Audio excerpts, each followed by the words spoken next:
tëngërëm lañ leen di wax saa su nekk rek ñi safoo site internet di Buzz M TV Sénégal bu leen fàtte di abonné di bës cloche de notification yi ngir dara bañ leen a raw ci seeni xibaar. dal leen ak jàmm mbokki internet yi safoo di seetaan Buzz M TV Sénégal cant ak ngërëm ñenn leen si topp bi ngeen di topp chaîne bi comme ni ñu koy waxee bu fekkee gan nga ci chaîne bi bul fàtte abonné bës cloche de notification bi moo ngi noonu Khalifa Ababacar Sall.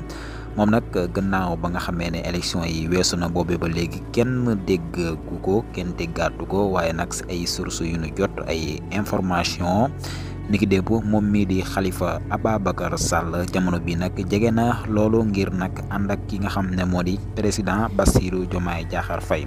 maanaam daal waxtaan moo ngi am na diggante taxawu Sénégal ak ki nga xam ne nag moo di président Bassirou Diomaye Diakhar Faye loolu nag ana lan la mën a indil Sénégal kii di Khalifa Ababacar Sall bu ñëwee nag rejoindre ki nga xam ne moo di président Bassirou Diomaye Diakhar Faye ak premier ministre am Ousmane Sonko ban avantage la si Sénégal war a mën a gagné loolu nag du yàgg dara dinañ si xam dara ndax loolee boobee mbir